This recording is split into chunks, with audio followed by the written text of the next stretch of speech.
Hello दोस्तों, welcome to medicine knowledge point. दोस्तों, आज हम समझेंगे चिकन पॉक्स के बारे में। चिकन पॉक्स क्या होता है, क्या इसके साइन एंड सिम्टम्स होते हैं, क्या कारण होते हैं कि किस किस वजह से होता है, इसके ट्रीटमेंट के बारे में जानेंगे।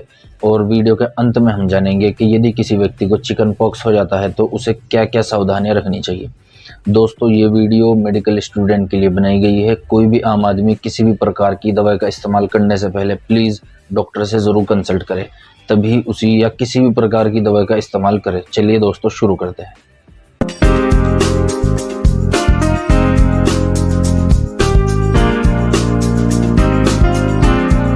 चिकन पॉक्स एक वायरल डिजीज़ होती है जो कि एक प्रकार के वायरस से होती है।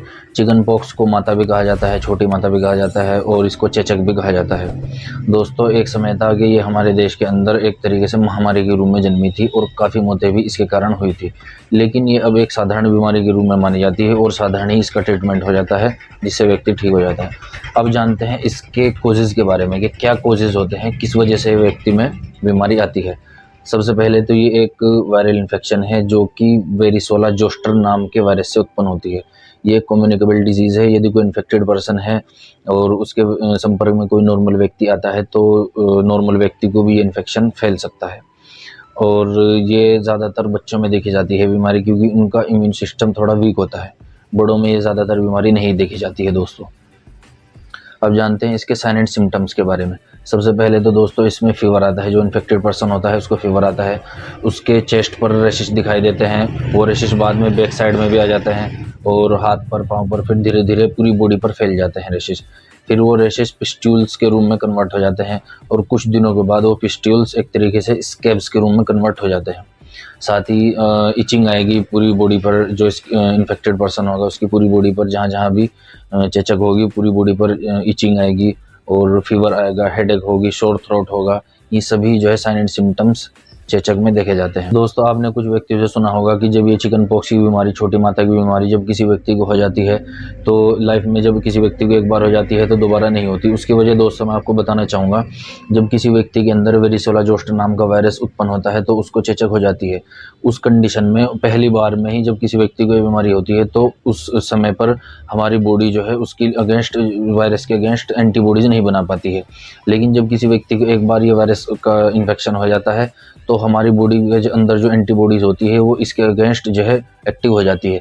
तो जब लाइफ में दोबारा किसी व्यक्ति का जो है अंदर ये इन्फेक्शन पहुंचता है तो हमारी बॉडी की एंटीबॉडीज़ इसको किल कर देती हैं, इसके अगेंस्ट जो है एक तरीके से इसके अगेंस्ट लड़ती है, जिसकी वजह से ये लाइफ में किसी व्यक्ति को दोबारा ये सिम्टम्स और ये इन्फेक्शन नहीं होता है।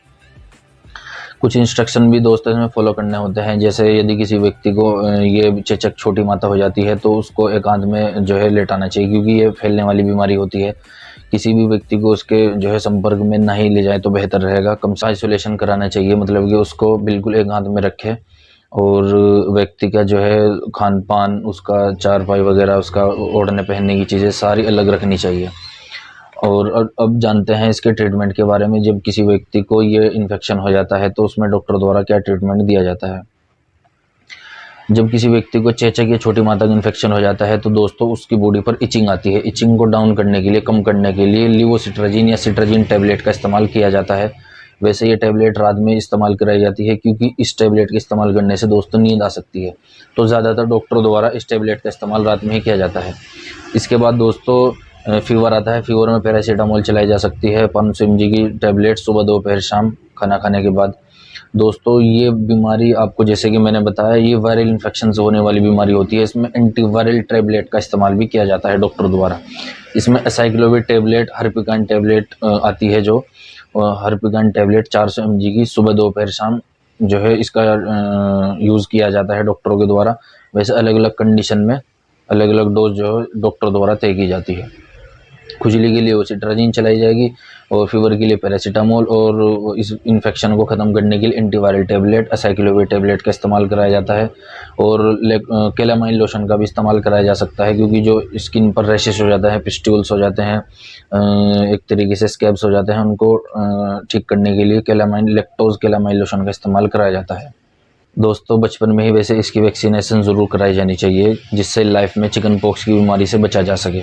क्योंकि अगर वैक्सीनेशन कराएंगे तो इसके अगेंस्ट, इसके इन्फेक्शन के अगेंस्ट हमारी बॉडीज़ में एंटीबॉडीज़ बन जाती है। तो जब भी ये वायरस हमारी बॉडी में एंटर होता है तो हमारे बॉडी की एंटीबॉडीज़ इसके अगेंस्ट काम करती है, एक तरीके से लड़ती हैं। और ये यदि कोई लेडीज़ प्रेग्नेंट है तो दोस्तों ध्यान रहे कि प्रेग्नेंट लेडीज़ को भी इन्फेक्टेड पर्सन के संपर्क में आने से जो है बचा जाना चाहिए, क्योंकि यदि कोई प्रेग्नेंट लेडी है और वो इन्फेक्टेड पर्सन के संपर्क में आती है तो हो सकता है उस प्रेग्नेंट लेडी को भी इस तरह का इन्फेक्शन लग जाए, चिकन पॉक्स का इन्फेक्शन लग सकता है, और हो सकता है फिटस को भी ये इन्फेक्शन जो है लग सकता है। दोस्तों ये तो थी चिकन पॉक्स के बारे में जानकारी, इसका ट्रीटमेंट, साइन एंड सिम्टम्स और क्या चिकन पॉक्स क्या होती है, ये सभी बातें इस वीडियो में हमने जानी है। वीडियो अगर आपको अच्छी लगी है तो वीडियो को लाइक करें और चैनल को सब्सक्राइब करें। मिलता है नेक्स्ट वीडियो में, तब तक के लिए बने रहिए मेडिसिन नॉलेज पॉइंट पर।